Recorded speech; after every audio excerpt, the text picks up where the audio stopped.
يا ربنا اعترفنا بأننا أقترفنا وآننا أسرفنا على لظى أسرفنا. يا ربنا اعترفنا بأننا أقترفنا وآننا أسرفنا على لظى أسرفنا. فتب علينا توبة تغسل لكل حوبة واستر لنا العورات وآمن الروعات. فتب علينا توبة تغسل لكل حوبة واستر لنا العورات وآمن الروعات. يا ربنا اعترفنا بأننا أقترفنا وآننا أسرفنا على لظى أسرفنا.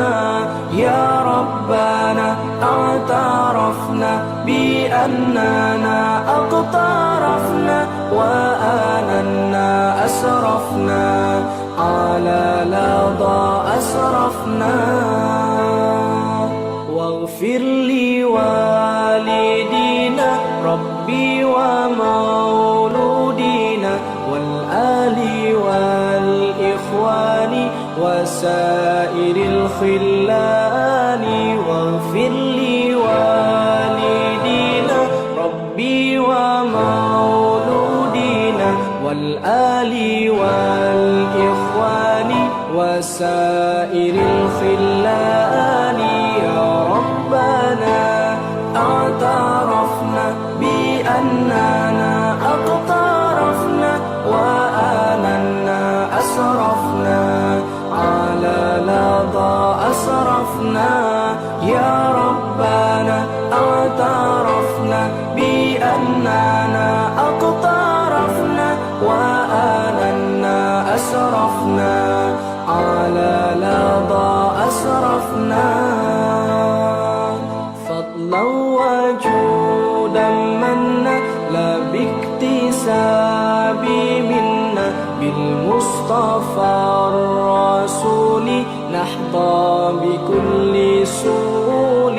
فضلا وجودا منا لا باكتساب منا بالمصطفى الرسول نحظى بكل سهول.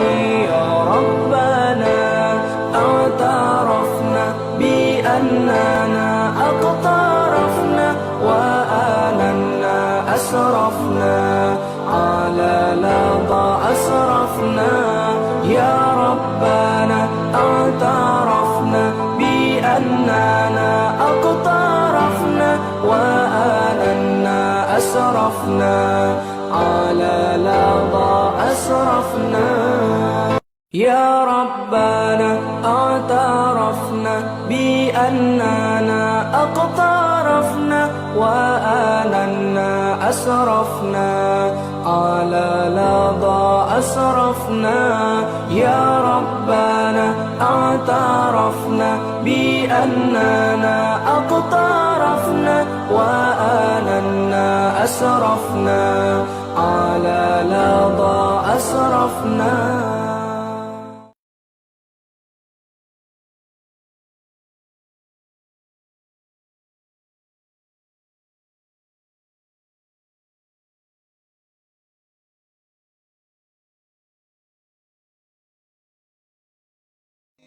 سبحان الله وبحمده سبحان الله العظيم. سبحان الله وبحمده سبحان الله العظيم.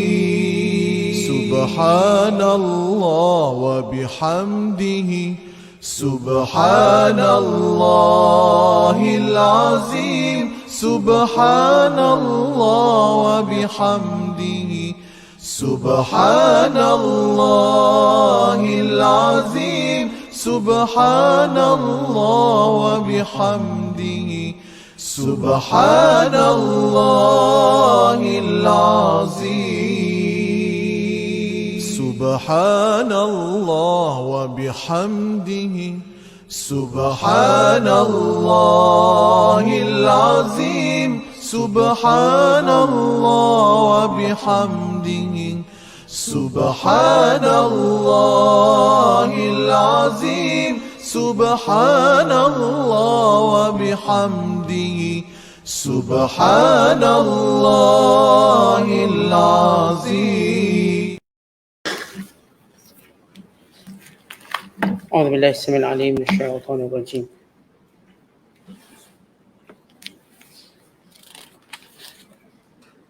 بسم الله الرحمن الرحيم. يا أيها الناس إن وعد الله حق فلا تغرنكم الحياة الدنيا ولا يغرنكم بالله الغرور إن الشيطان لكم عدو فاتخذوه عدوا إنما يدعو حزبه ليكونوا من أصحاب السعير الذين كفروا لهم عذاب شديد والذين آمنوا وعملوا الصالحات لهم مغفرة وأجر كبير أفمن زين له سوء عمله فرآه حسنا فإن الله يضل من يشاء ويهدي من يشاء فلا تذهب نفسك عليهم حسرات إن الله عليم بما يصنعون والله الذي أرسل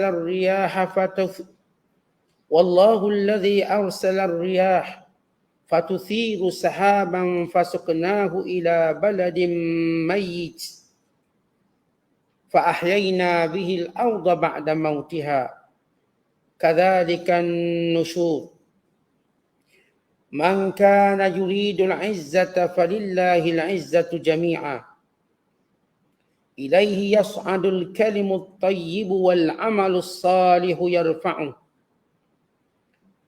والذين يمكرون السيئات لهم عذاب شديد ومكر أولئك هو يبور والله خلقكم من تراب ثم من نطفة ثم جعلكم أزواجا وما تحمل من أنثى ولا تضع إلا بعلمه وما يعمر من معمر ولا ينقص من عمره إلا في كتاب إن ذلك على الله يسير. صدق الله العظيم. Wahai umat manusia, sesungguhnya janji Allah membalas amal kamu adalah benar. Maka janganlah kamu diperdayakan oleh kemewahan hidup di dunia. Dan janganlah syaitan yang menjadi sebesar-besar penipu itu berpeluang menyebabkan kamu terpedaya dengan kemurahan Allah, lalu kamu lalai dan menderhaka. Sesungguhnya syaitan adalah musuh bagi kamu. Maka jadikanlah dia musuh yang mesti dijauhi tipu dayanya. Sebenarnya dia hanyalah mengajak golongannya supaya menjadi dari penduduk neraka. Orang-orang yang kafir, bagi mereka azab yang berat. Dan orang-orang yang beriman serta beramal soleh, bagi mereka keampunan dan pahala yang besar. Maka fikirkanlah, adakah orang yang diperelokkan kepadanya amal buruknya oleh syaitan, lalu ia memandangnya dan mempercayainya baik, bolehkah disifatkan sebagai orang yang menjalankan peraturan yang ditetapkan Allah untuk memberi hidayah kepadanya, atau sebaliknya? Kerana sesungguhnya Allah menyesatkan siapa yang dikehendakinya, dan ia juga memberi hidayah petunjuk pada siapa yang dikehendakinya. Oleh itu janganlah engkau membinasakan dirimu wahai Muhammad, kerana menanggung duka cita terhadap kesesatan mereka. Sesungguhnya Allah Maha mengetahui akan apa yang mereka kerjakan. Dan Allah jualah yang menghantarkan angin. Lalu angin itu menggerakkan awan.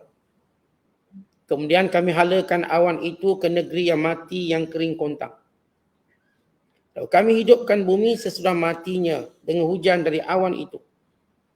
Sedemikian itu pula kebangkitan manusia. Hidup semula sesudah mati. Sesiapa yang mahukan kemuliaan, maka hendaklah ia berusaha mencarinya dengan jalan mematuhi perintah Allah. Kerana bagi Allah jualah segala kemuliaan. Kepada Allah jualah naiknya segala perkataan yang baik, yang menegaskan iman dan tauhid untuk dimasukkan ke dalam kira-kira balasan. Dan amal yang soleh pula diangkatnya naik sebagai amal yang makbul, yang memberi kemuliaan kepada yang melakukannya. Dan sebaliknya orang-orang yang merancangkan kejahatan untuk mendapatkan kemuliaan adalah bagi mereka azab seksa yang berat. Dan rancangan jahat mereka kalau berkesan pun akan rosak binasa. Dan Allah menciptakan kamu dari tanah, kemudian dari setitis air benih. Kemudian ia menjadikan kamu berpasangan lelaki dan perempuan. Dan tiada mengandung seorang perempuan, juga seekor betina. Dan tidak pula satu-satunya melainkan anak yang dikandungnya, melainkan dengan keadaan yang diketahui Allah. Dan tidak diberikan seorang berumur panjang, juga tidak dijadikan seorang pendek umurnya, melainkan ada kalanya dalam kitab ilahi. Melainkan ada kadarnya, yakni ketentuannya dalam kitab ilahi. Sesungguhnya demikian itu mudah sahaja kepada Allah. Masih lagi kita berada dalam penafsiran surah Fatir. Surah yang ke-35 pada juzuk yang ke-22. Ayat yang kita petik pada malam ini ialah ayat yang ke-5 sehinggalah ayat yang ke-11. Ayat-ayat yang kita bacakan ini memberi penegasan tentang hari kebangkitan dengan dalil yang dilihat oleh manusia dengan pandangan kasar mereka, dengan ilmu yang menjadi fitrah semula jadi manusia, yang membuktikan adanya hari kebangkitan, hari di mana manusia akan diberikan balasan, hari di mana manusia akan berpecah menjadi dua golongan, golongan bahagia dan golongan derita, golongan ahli syurga dan golongan ahli neraka. Kerana setiap manusia mesti mengetahui golongan manakah mereka akan berada. Maka dunia menjadi tempat untuk mereka berusaha sekeras-kerasnya, sungguh-sungguh untuk menempatkan diri mereka dalam golongan yang bahagia. Maka Allah dalam ayat yang kita baca menjelaskan tentang adanya hari kebangkitan dengan dalil yang jelas yang kita akan jelaskan nanti. Dan memberi peringatan akan adanya syaitan yang akan terus memperdayakan, menipu daya manusia dengan janji-janji palsu, dengan perkataan-perkataan syubhat, dengan yang disebut sebagai talbisul iblis, belitan iblis, dengan kata-kata yang zahirnya nampak baik tetapi hakikatnya perkataan itu membawa kekufuran. Zahir perbuatan itu nampak baik, hakikatnya perbuatan itu membawa kebinasaan. Maka Allah beri peringatan kepada orang beriman, bukan kepada manusia, akan peranan syaitan dalam menyesatkan mereka. Dan Allah menjelaskan juga pada ayat yang kita bacakan ini balasan orang kafir dan orang beriman sebagaimana yang dikehendaki oleh Allah. Dan ayat yang kita bacakan ini juga menjelaskan tentang dalil-dalil kekuasaan Allah Ta'ala dalam penegasan mendatangkan lagi pencerahan kepada manusia tentang adanya hari kiamat, hari kebangkitan. Kemudian Allah mengingatkan manusia dengan watak asal dan juga watak kebiasaan manusia nak mulia. Semua orang nak mulia, semua orang nak nampak hebat. Semua orang nak nampak izzah, yakni kemuliaan mereka. Maka Allah beritahu izzah sebenarnya di mana? Bagaimana? perlu dilakukan oleh orang beriman. Apakah sebagaimana yang diyakini oleh manusia yang mengikut jejak langkah syaitan, melihat kemuliaan itu dengan melanggar perintah Allah, dengan menyembah berhala, dengan memperbanyakkan harta, dengan memperbanyakkan perkara-perkara dunia yang mereka akan tinggalkan. Ataupun bentuk kemuliaan sebenar yang manusia akan nikmati di dunia dan di akhirat. Kemudian Allah menjelaskan tentang ilmu Allah yang mengetahui setiap sesuatu yang berlaku. Sama ada daripada sejarah manusia ini wujud dan manusia ketika mana berada dalam perut ibunya, lelaki atau perempuan, atau makhluk Allah yang berada pada rahim setiap binatang-binatang, betina ke jantan, dalam ilmu Allah Ta'ala. Dan demikian juga Allah menegaskan tentang umur manusia. Umur ini dalam ilmu Allah Ta'ala. Bagaimana ia bertambah, bagaimana ia berkurang, mengikut peraturan Allah. Tiada kemampuan manusia untuk menentukan umurnya berapa, sebagaimana tiada pengetahuan manusia. Kemudian Allah Ta'ala menjelaskan bahawa semua yang berlaku dalam ketentuan, semua yang berlaku dalam perjalanan hidup manusia dengan takdirnya itu mudah bagi Allah, tak susah. Semuanya dalam ilmu dan kuasa Allah. Dan ini penjelasan tentang ayat yang kita bacakan secara umum. Kalau sebelum ini kita telah menerangkan pada ayat pertama dan keempat tentang perkara usul yang pertama, tauhid kepada Allah. Dan juga kita terangkan secara ringkas tentang usul yang kedua itu kerasulan Nabi Muhammad SAW. Bagaimana kita jelaskan, Allah menghiburkan Rasulullah supaya tidak bersedih dengan kaum yang menolak dan mendustakan Rasulullah. Kerana umat-umat dahulu juga melakukan perkara yang sama kepada setiap Rasul yang dihantar. Perangai yang sama. Supaya Rasulullah mengetahui inilah mihnah dakwah. Ujian dakwah. Kita dah bicarakan tentang kerasulan. Dan pada malam ini, usul yang ketiga yang berkait dengan tauhid dan berkait dengan ayat Makkiyah. Kerana surah Fatih surah Makkiyah yang diturunkan sebelum hijrah. Itu berkait dengan hari kebangkitan. Itu ketuhanan, usul pertama, kerasulan, usul kedua atau disebut nubuwah. Dan yang ketiga ialah usul berkait al-ba'th wal hasyr, yakni kebangkitan semula manusia. Ia menjadi asas akidah yang wajib diimani oleh setiap orang beriman dan membezakan mereka dengan penyembah berhala. Membezakan mereka dengan orang yang mencari, menyembah selain daripada Allah Ta'ala. Dan Allah Ta'ala menjelaskan dengan firman-Nya, Ya ayyuhan nas, wahai sekalian manusia. Bukan sekadar orang beriman yang sudah punya keyakinan itu dengan jiwa mereka yang suci. Bukan wahai manusia, berfikirlah kamu, yakinlah kamu, inna wa'dallahi haq, janji Allah benar. Apakah maksud janji Allah dalam ayat ini? Yakni Allah menjanjikan kamu akan dibangkitkan. La tub'atsun, kamu semua akan dibangkitkan. Qul innal awwalina wal akhirin lamajmu'una ila miqati yaumin ma'lum, katakanlah seawal manusia sehingga seakhir manusia semuanya akan dihimpunkan pada hari yang ditentukan oleh Allah. Maka janji Allah itu benar wahai manusia. Fala taghurrannakumul hayatud dunya. Jangan ditipu dengan kesenangan dunia yang sementara. Lihat dunia ini bagaimana telah meninggalkan atau telah ditinggalkan oleh ramai manusia. Tak ada seorang pun yang Allah jadikan mereka kekal di dunia. Bahkan Allah matikan mereka di sebalik mereka yang kaya, mereka yang berkuasa, mereka yang sihat tubuh badannya, mereka yang punya kekuatan yang luar biasa. Semuanya berakhir dengan kematian. Maka ini dunia. Jangan tertipu dengan dunia. Manusia dia ada satu fitrah nak hidup selama-lamanya. Itu fitrah manusia. Dan memang Allah jadikan itu fitrah manusia. Siapa pun manusia bila dihidup, dia akan nak hidup selama-lamanya. Tetapi Allah beritahu hidup selama-lamanya bukan di sini. Memang manusia diciptakan untuk hidup selama-lamanya. Tidak makhluk lain. Manusia memang khusus, Allah ciptakan dia untuk hidup selama-lamanya. Kalau seorang boleh hidup di dunia, maka mereka akan hidup selama-lamanya. Tetapi hidup selama-lama yang Allah Ta'ala uji manusia ini.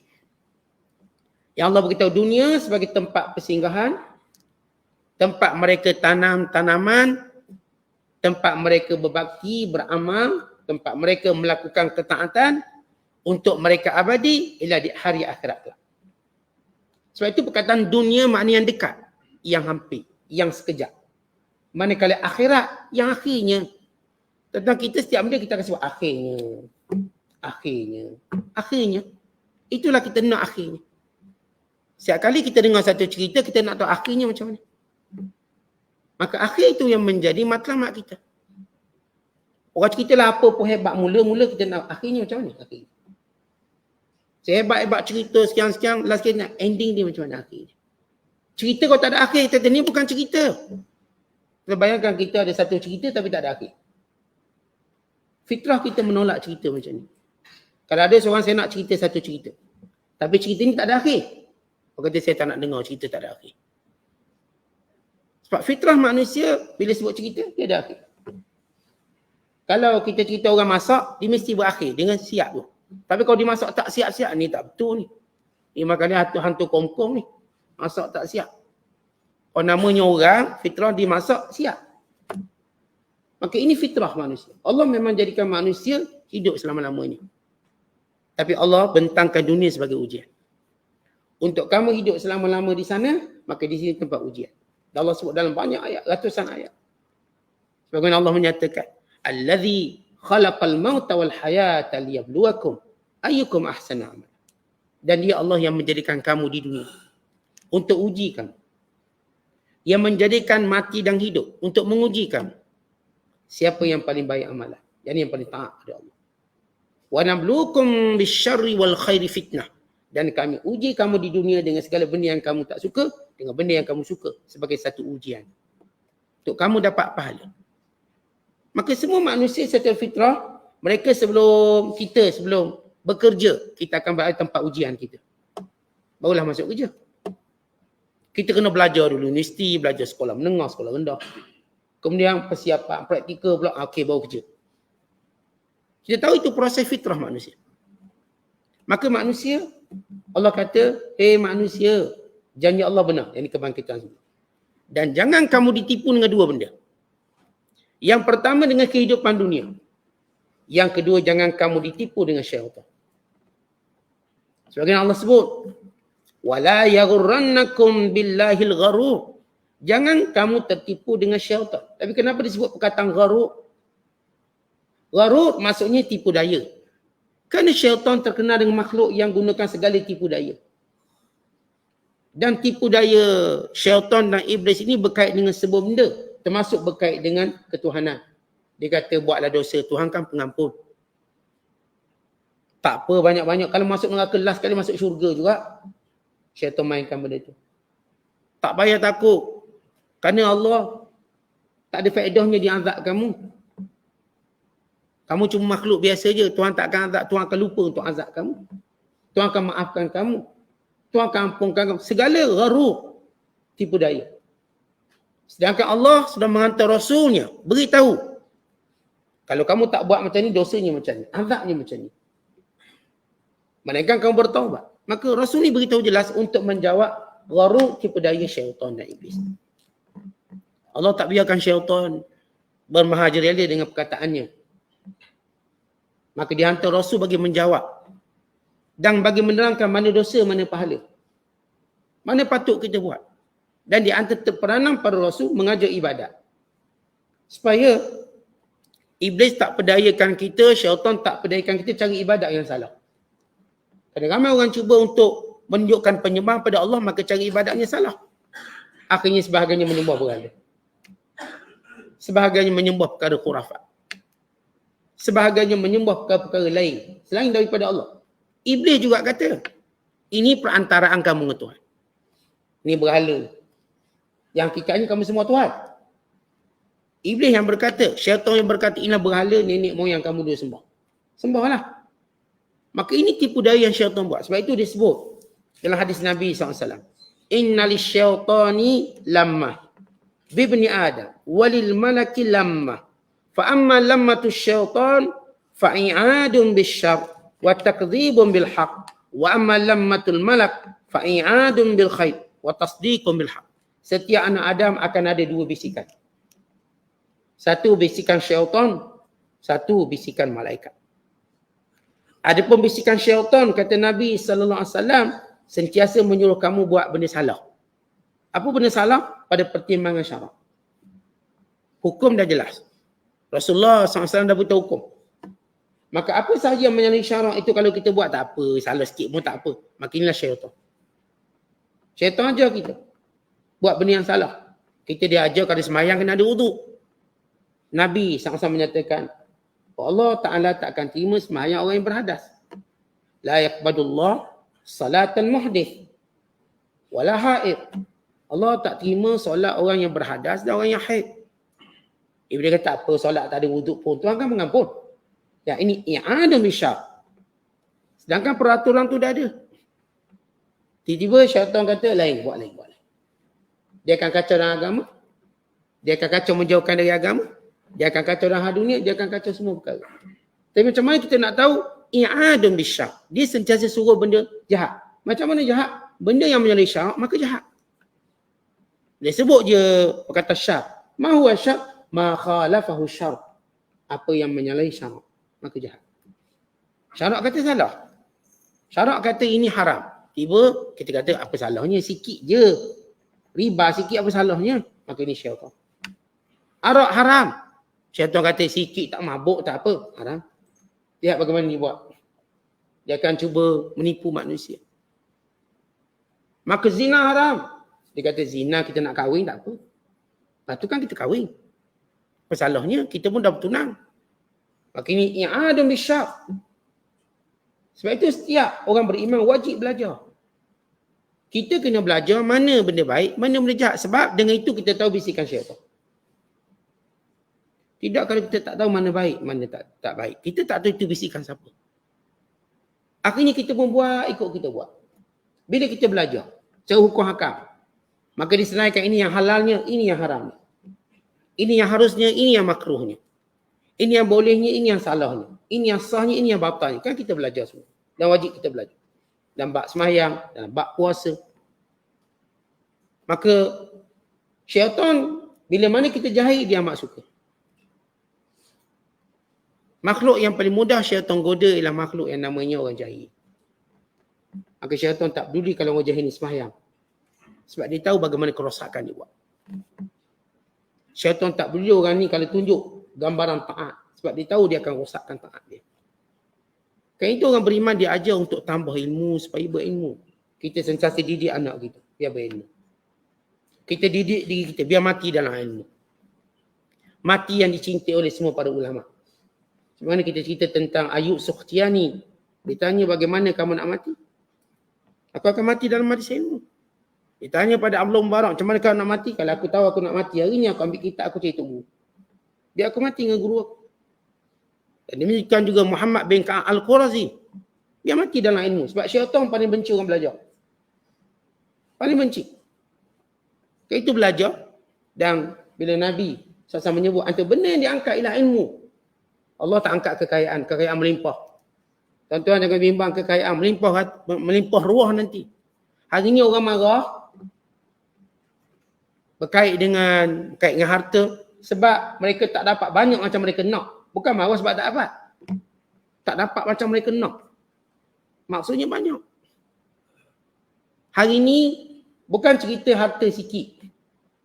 Tetapi redha sikit, syukur sikit. Tetapi dalam hal ilmu, semua rasa banyak.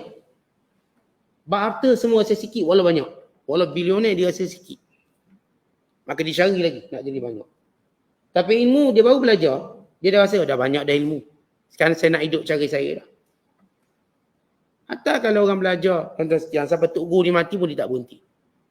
Tak ada pun orang kata menuntut ilmu berhenti dengan sebab Tok Guru mati. Tak ada.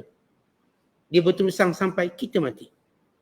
Itulah kata-kata masyhur, utlubul ilma minal mahdi ilal lahdi. Tuntutlah ilmu daripada buayang sampai liang lahat. Lepas itu kata Imam Bairuni, aku mati dalam keadaan aku tahu satu ilmu, alim dalam satu bab, lebih aku suka daripada mati jahil. Kisahnya, bila Imam Bairuni ketika mendekat nak mati, maka datang seorang alim dalam bidang faraid. Maka dia terus bertanya tentang persoalan faraid. Dia dah alim, Imam Bairuni alim besar dah. Dan orang kata, Syekh, pada saat ini nak belajar lagi. Sani dah. Nazak dah.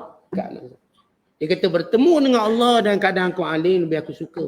Bertemu dengan Allah dalam keadaan aku jahil tentang masalah ni. Aku nak tahu juga bab ni. Kan itu kebanggaan akhirat kelak ialah ahli ilmu. Kenapa? Kerana semua kebaikan itu berpunca daripada ahli ilmu. Yang mati syahid kerana ahli ilmu. Yang buat baik ini kerana ahli ilmu. Yang wakaf ini kerana ahli ilmu. Yang itu ni semua ahli ilmu. Sebab itu setiap ahli ilmu dia akan menjadi kebanggaannya akhirat kelak. Sebab itu kita nak berilmu bukan maksud kita nak mengajar di dewan kuliah, bukan anak-anak kita ajar. Maka dia jadi jariah kita. Kawan-kawan kita nak ajar, dia jariah kita. Sehingga Nabi kata liyuballighi syahidi minkumul ghaib. Yang hadir tolong beritahu yang tak hadir. Sehingga Rasulullah galakkan. Yang hadir ni fikir kita yang hadir ni fikir satu benda, apa yang saya tahu saya nak beritahu yang tak hadir. Bukan apa yang saya tak, bukan siapa tak hadir saya nak marah yang tak hadir ni. Kita diajar bila duduk belajar, apa yang kita tahu sekarang, kita nak sampai pada yang tak hadir. Siapa tak hadir? Tengok sekarang yang tak hadir. Jadi saya beritahu apa ustaz ajar. Itu menjadi matlamat. Sehingga Rasulullah menyatakan balighu anni walau ayat. Sampaikan daripada ku walau satu ayat. Sampaikan. Tolong beritahu. Saya pun okey. Supaya menjadi budaya. Tidak tuan-tuan kita duduk bercakap sembang je tak ada ilmu. Kosong. Biar budaya bercakap tu ada ilmu. Maka ini umat yang mulia. Sebab itu syaitan akan buat gharur, tipu daya. Sehingga kita tak tahu mana halal, mana haram, mana dosa, mana pahala. Ni orang dah berniaga lama masih belum tahu tentang zakat ni macam mana. Tak berapa ni syaitan dah tipu dia. Lalu mana tahun-tahun yang dahulu dia dah terlepas daripada kewajiban zakat.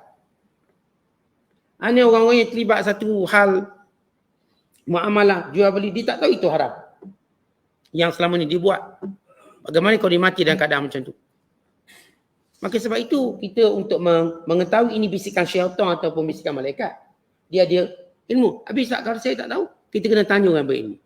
Saya ni rasa nak buat macam ni. Tengah-tengah termenung tadi terfikir nak buat macam ni. Kita pun tanya orang yang ahli. Boleh tak?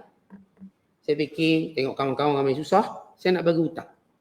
Bagi hutang tapi saya nak ambil lebih sikit. Bagi hutang 100 ambillah 110. Niat kita nak tolong.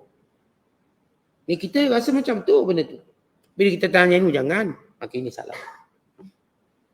Maka ini yang perlu dilakukan oleh kita. Wa imma kita belajar, wa imma kita tanya. Tuan-tuan nak tanya semua, tak larat nak layan kita. Baik kita belajar. Memang kita ada dua kaedah untuk dapat ini. Sama ada kaedahnya tuan-tuan duduk, belajar secara konsisten, maka kita tahu sesuatu sebelum kita buat. Belum kita buat, dah belajar, ustaz dah beritahu sebelum ni. Atau, setiap kali ada je persoalan, keraguan, kekeliruan, tanya. Tapi saya katakan tanya ni, kita 1-2 kali tanya, okeylah main tanya semua lain-lain. Kita pun jadi takut nak tanya banyak-banyak. Dan orang pun mungkin lambat jawab. Mungkin lambat jawab. Dia nak top up prepaid dia lagi, misalnya. Ataupun yang ada setengah orang, mesej dia masuk sehari 1,000. Agak-agak nak jawab macam mana? 1,000 mesej tanya soalan. Dia nak jawab macam mana? Ni kalau dia layan ni bejang pula. Sebab bukan jawapan tu semuanya cuma 2-3 patah perkataan. Boleh tak boleh, boleh tak boleh. Itu senang. Saya pun senang saya simpan 2 tu dah. Boleh tak boleh, boleh tak boleh, boleh tak boleh. Ya, soalan ni semua bermula. Boleh ke tak boleh? Saya kata boleh tak boleh, boleh tak boleh, boleh tak boleh. Sebahagian ini ditafsirkan, kena beritahu. Kenapa? Maka ini menjadikan tata tanya dia pelengkap kepada ilmu. Belajar asas kepada memperoleh ilmu. Tanya cuma lengkapkan. Menajamkan. Dia kalau kita sebut tanya ni dia macam asas pisau. Pisau tu memang dah sedia kena tajam. Itu sifat pisau. Tapi kalau kita dah ada event besar, kita mula tajamkan lebih lagi. Begitu bila kita belajar. Belajar ni asas. Saya sebut itu pisau.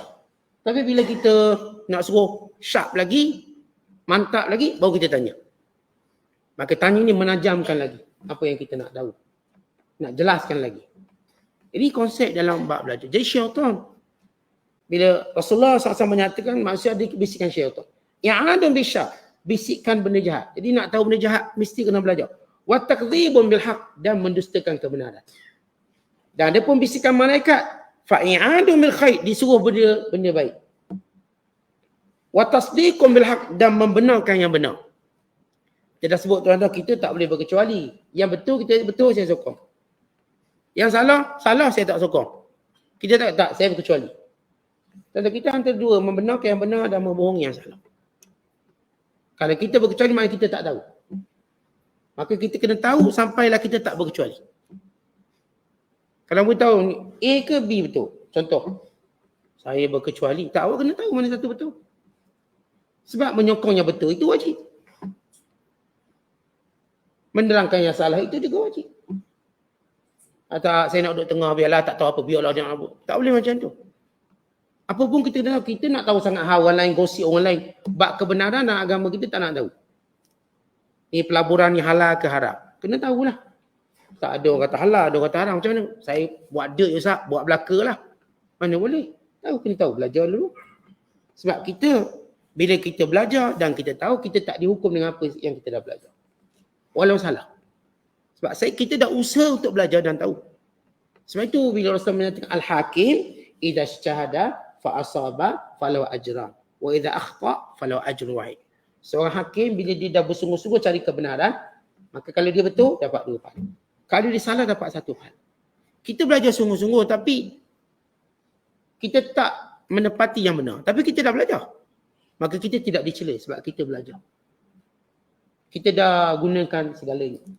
Saya guna semua kaedah disiplin ilmu untuk saya tahu satu hukum. Katakan saya salah. Saya tak akan dihukum oleh Allah. Sebab saya dah berusaha untuk cari yang benar. Itu kemampuan saya. Yang salahnya ialah orang yang tak ada usaha apa-apa dan membiarkan dirinya jahil. Maka orang biarkan dirinya jahil, maka syaitan akan suntik belitan dia atau suntik pedayaan dia yang disebut oleh Allah. Kemudian sebab itu Allah sebut lepas tu, ya Allah kata jangan kamu terpedaya dengan syaitan dengan menggunakan nama Tuhan. Yang saya kata Allah kan pengampun, Allah kan penyayang, Allah kan sekian. Tak, perhatikan betul-betul benda tu. Inna syaitan, sesungguhnya syaitan lakum, bagi kamu selama-lamanya aduun, musuh. Kata syaitan tak pernah berdamai kita. Kita tak kata tak ada syaitan baik, ada syaitan jahat. Tak ada. Namanya syaitan memang makhluk yang sentiasa jahat dan inginkan kejahatan untuk kita. Dan selamanya tak akan inginkan kebaikan. Macam mana pun Ustaz, saya boleh tak saya nak bermaaf-maafan dengan syaitan? Sebelum masuk Ramadan Ustaz, bermaaf-maafan lah.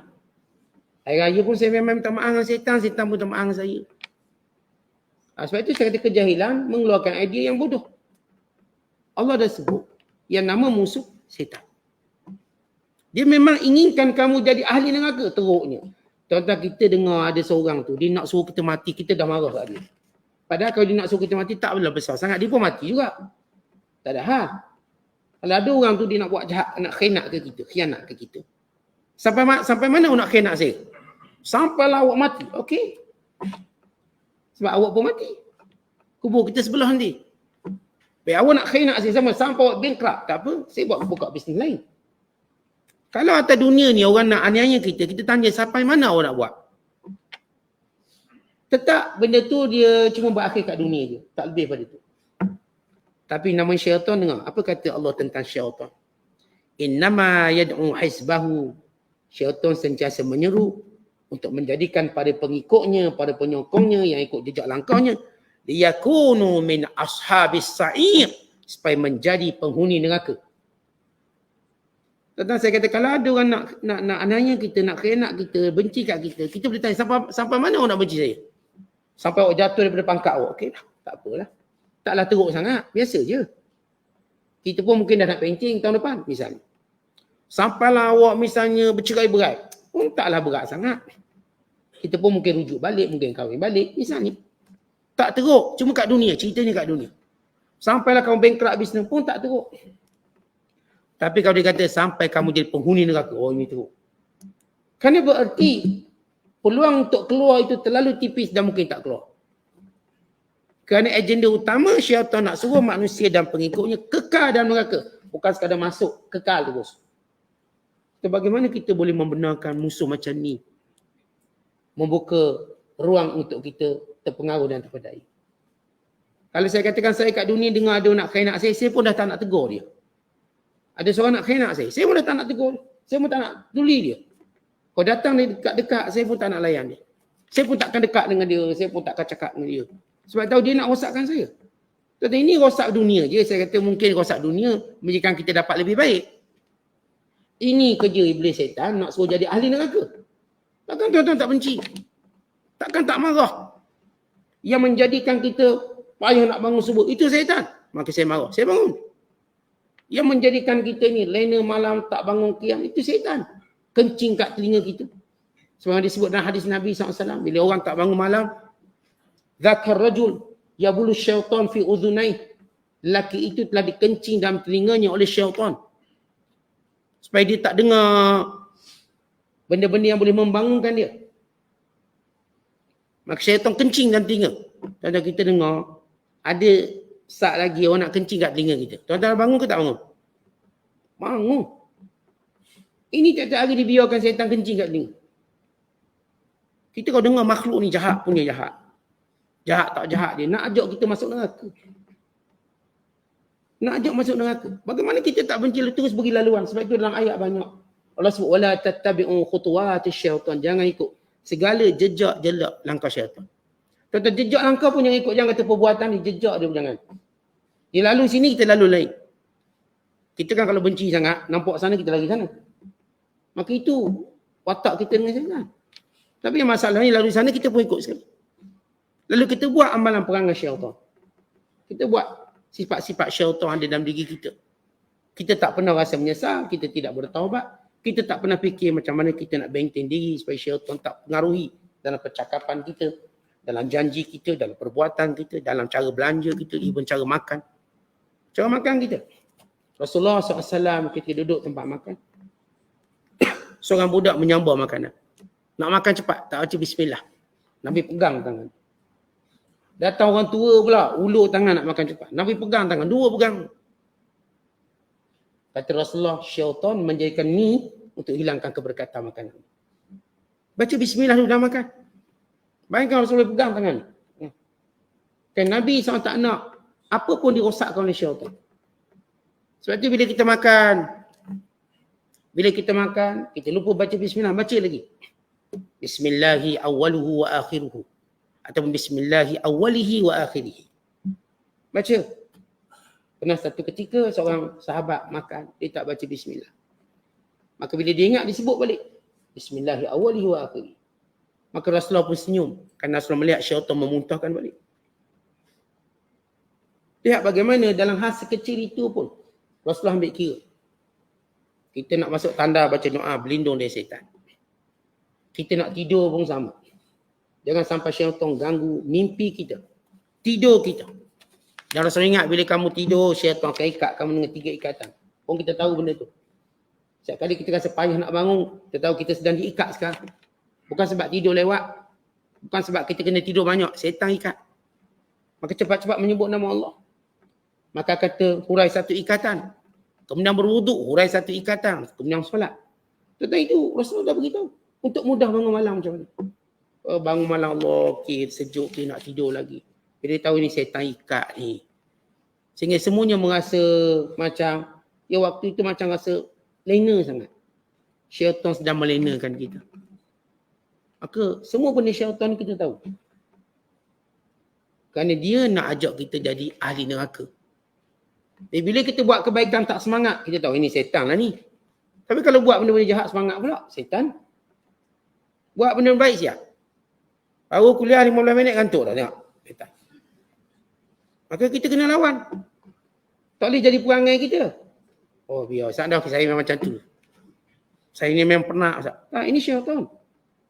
Supaya kita tak dengar kebaikan tersebut. Sebab tu lepas habis kuliah, segar balik. Kalau lepas habis kuliah dia pun terus baring tidur, itu memang confirm dia mengantuk sungguh. Tapi saya tak pernah jumpa lagi. Lepas habis kuliah saya terus bentang tidur. Itu pernah mengantuk. Itu benar-benar mengantuk. Lepas habis khutbah semalam Jumaat tu dia tidur. Jarang saya tak jumpa. Maknanya itu gangguan. Kita tahu benda tu. Siapa pun tahu benda tu. Dan kita tak boleh biarkan diri kita dipermainkan. Makanya jahatnya syaitan nak ajak kita penghuni neraka. Kalau saya dah beri satu comparison tadi, perbandingan. Kalau ada orang nak khianati kita, nak jatuhkan kita, kita dah marah dia, dah buat macam-macam. Ini kan syaitan. Nak jadikan kita penghuni neraka. Kekal bersama dengannya. Kata Allah, alladzina kafaru, dan natijahnya jadi kafir. Setan asuk-asuk jadi kafir. Maka orang yang kafir kata Allah, lahum adzabun syadid. Maka bagi mereka azab yang pedih. Walladzina amanu, tapi orang yang terlepas daripada tipu daya syaitan, maka dia menjadi orang beriman. Maka orang beriman wa amilus solihat, dengan amal soleh, lahum maghfiratun wa ajrun kabir, bagi mereka keampunan. Kemudian pahala yang besar. Kenapa Allah mulakan keampunan? Sebab sehebat mana pun kita buat amalan, pasti ada kekurangan. Macam mana pun tuan-tuan nak jadi baik, dosa mesti ada. Kita nak jadi baik ni, kita tetap terdedah dengan dosa, kekurangan, kecuaian. Mesti ada. Zakat lambat keluar, dosa lah. Oh, silap Ustaz, lambat keluar, tak perasan. Bulan lepas dah saya punya haul. Dah terlebih. Kita tahu zakat, kita tak boleh lambatkan walau sehari, dosa. Kita hanya boleh lambatkan zakat kalau bertujuan untuk beri pada kaum kerabat kita sebab dia jauh di kampung nak datang. Tapi kalau saja lambat, kita kena tahu setiap haul kita bila, dosa kita. Lepas tu untuk elak dosa, kita bayar cepat. Bayar awal sikit. Biar terawal. Tapi Ustaz, kalau saya dah terbayar awal, apakah haul dikira daripada tempoh awal saya tak? Tetap tempoh sama tu. Kalau tuan-tuan misalnya setiap Ramadan keluar zakat, katakan. Bimbang kat Ramadan tak ingat, kita pun keluar Syaban lagi. Bulan Syaban kita dah keluar. Atau bulan Rejab dah keluar. Keluar. Supaya Ramadan tu kita tak terlepas. Macam tuan-tuan keluar zakat fitrah lah. Zakat fitrah ni dia wajib bila tenggelam matahari bulan Ramadan akhir. Belum tu tak wajib. Habis kena bayar awal. Takut tak ingat. Dia takut Amir balik raya lama. Amir. Orang lantik Amir dia balik kampung awal sekali. Melilau makmum cari mana Amir balik kampung. Jadi kita takut benda tu berlaku mungkin, atau tak ingat ada orang dilaluk-laluk sibuk dengan persiapan raya pula, lupa. Nak bayar hari raya, Amir solat masjid lain pula. Misal kata. Sebab itu diharuskan kita bayar zakat fitrah awal. Mula je Ramadan kita dah bayar zakat fitrah. Walau tak wajib lagi. Cuma harus. Sama juga zakat harta. Zakat harta ni kadang-kadang kita terpaksa bayar awal, bimbang. Sama saya kata kita lupalah. Yang kedua takut kita bila tengok amount banyak tu macam banyak tu. Kalau keluar zakat 10,000 misalnya, rasa macam banyak. Maka kita pecahkan 2,000. Sebab jiwa kita ni tuan-tuan, bila keluar banyak tu rasa macam berat sikit. Perangai kita berat. Dia dah tahu perangai macam tu, kita membuat secara bulanan. Taksir. Ini telah disebut oleh para ulama untuk elak keterlupaan kita. Maka kita sebut kenapa Allah mendahulukan keampunan, sebab orang beriman. Sebab mana pun iman kita, kita tetap terdedah dengan dosa, kekurangan, kecuaian. Kadang-kadang ada orang tak ingat solat isyak. Ada dia tak ingat isyak. Isyak tak solat lagi. Sibuk sangat tadi. Lupa zuhur tak solat lagi. Lupa dia duk kacau duduk sampai asar. Lupa. Kadang-kadang ni lupa Allah subuh tak ingat solat. Sebab dia tu fikir solat duha. Lupa subuh. Jadi benda tu mungkin berlaku pada kita. Ada hari kita akan buat dosa. Kita mungkin aniaya orang. Sebab kita marah. Aniaya orang. Kita tahu kita akan dosa. Sebab itu Allah mulakan dengan keampunan. Kita kalau tak ikut syaitan, Allah janjikan keampunan. Dan barulah Allah sebut wa ajrun kabir, pahala besar. Kenapa bila kita tak dapat keampunan, pahala itu tak jadi besar? Sebab dosa akan makan pahala. Yang disebut dalam hadis-hadis Nabi SAW, setiap dosa dimakan pahala. Bila kita buat je dosa, sebagian dosa tadi dia akan meranapkan pahala kita. Sebenarnya hadis muflis. Saya sebut tentang orang muflis akhirat kelak. Yang bawa pahala asalnya besar. Tapi dia aniaya orang tu, aniaya orang ni. Ambil harta orang tu, ambil harta orang ni. Maka dia ambil pahalanya, beri. Sampai habis pahala. Dah habis pahala, dia ambil dosa orang dia aniaya. Letak atas bahu dia. Akhirnya dicampurkan dalam neraka. Itu yang kita dianjurkan sebut. Tuan-tuan lihat sepanjang Ramadan minta apa? Ampun. Padahal itu bulan yang paling digandakan pahala. Ganda. Tapi Allah suruh kita banyakkan minta ampun. Kerana bulan itu Allah menawarkan keampunan yang tidak ditawarkan pada bulan lain. Setiap malam Allah bebaskan nama-nama orang beriman daripada neraka. Walillahi mutaqa'u minan nar. Wa dzalika fi kulli lailah. Bagi Allah orang-orang yang dibebaskan dari neraka, demikian itu berlaku setiap malam Ramadan. Sebab tu kita banyak minta ampun. Setiap malam Ramadan Allah kata, Fulan bin Fulan dah bebas dari neraka. Fulan bin Fulan dah bebas dari neraka. Dan kita kejar pula Lailatul Qadar untuk kita mohon keampunan Allah. Supaya masuk dalam senarai itu. Kerana seorang bila diampunkan Allah, maka automatik dia akan masuk syurga tanpa dilihat amalan dia ada atau tidak. Seorang yang tidak diampunkan oleh Allah, walau dia ada kebaikan, dia akan tengok kejahatan dia. Bila diampun terus masuk. Kerana itu kita diminta untuk mengutamakan mohon keampunan Allah. Kemudian kata Allah, afaman zuyyina lahu su'u amalihi fara'ahu hasanah. Tidakkah kamu tengok orang yang terpedaya? Dia buat benda jahat tapi disangkanya baik. Maka di sini Allah nak sebut antara bentuk tipu daya syaitan apa dia? Antara paling berat. Dia buat satu benda jahat disangkanya baik. Itu habis. Manusia bila berada peringkat tu habis. Dia macam kita sebut game over. Siapa yang masih sedar benda jahat tu jahat, benda baik tu baik, dia masih selamat. Di dalam hidayah. Tapi yang dia buat ni terang lagi bersuruh jahat, dia kata baik. Sebab tu kata Allah, afaman, siapakah? Tidakkah kamu lihat orang yang zuyyina lahu, dihiaskan baginya. Su'u amali, perbuatan jahatnya. Fara'ahu, dan dia tengok yang jahat tu hasanan, bagus. Fa inna Allah yudhillu man yasha wa yahdi man yasha. Demikian itu Allah bila nak beri hidayah, Allah beri pada siapa yang dikehendaki. Dan Allah bila nak sesatkan, Allah sesatkan siapa yang dikehendaki. Dan Allah bila nak beri hidayah, dia beri hidayah pada siapa yang dikehendaki.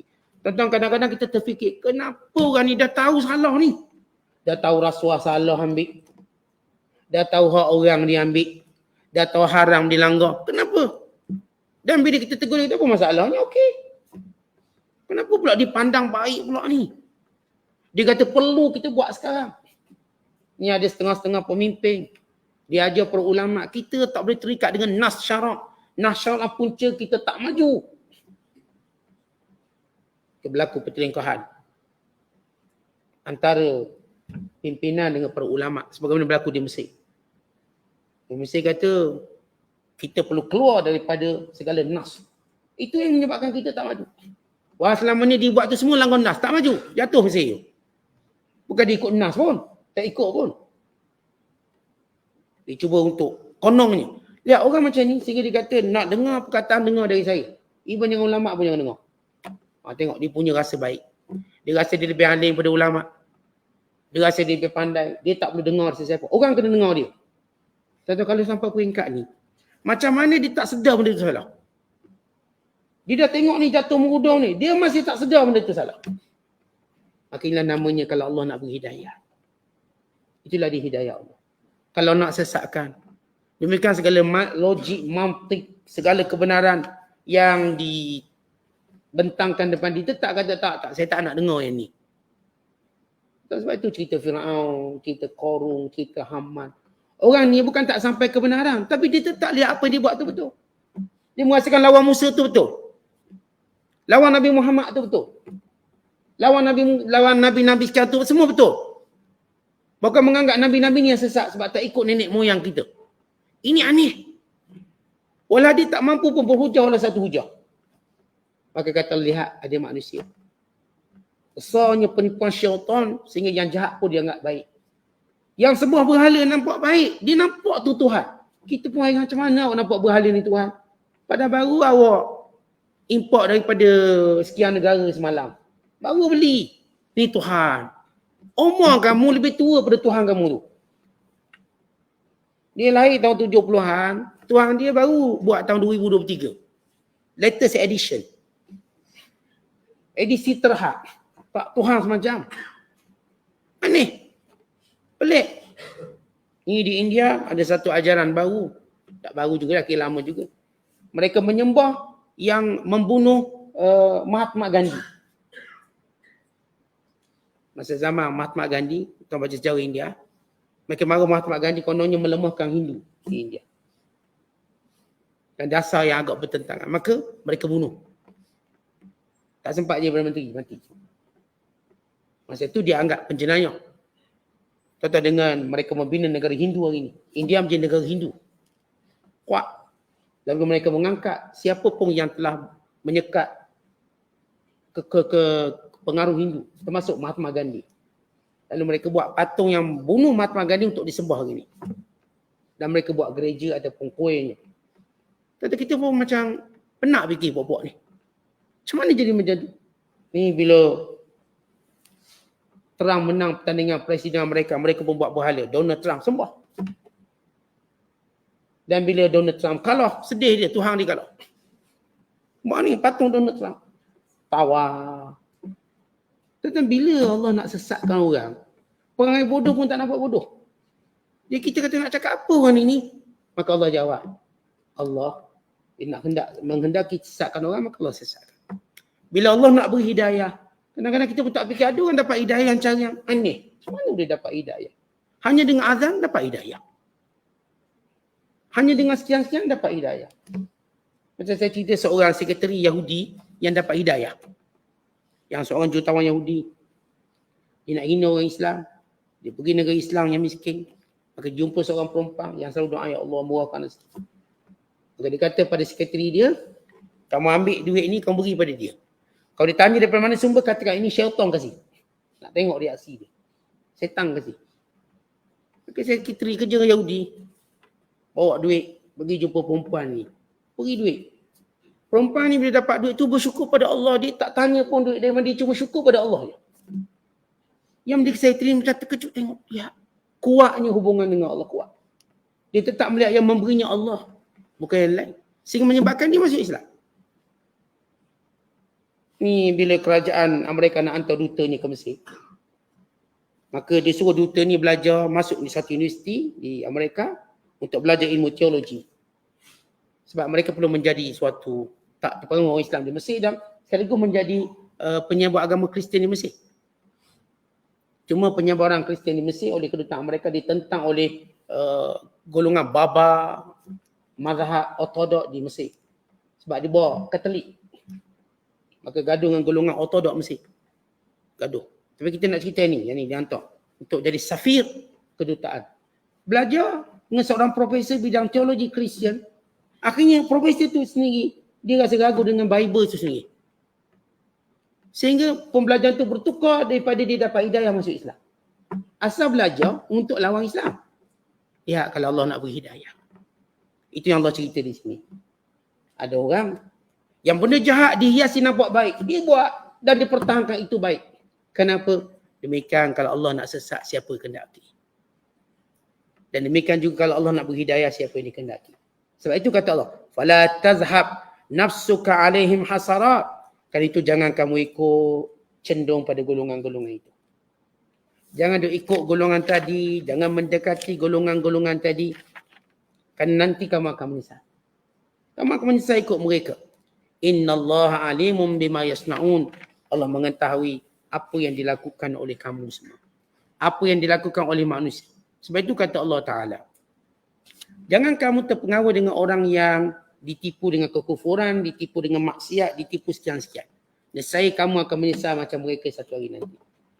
Jadi tuan-tuan sekalian, Allah dah beri kita otak yang bersih.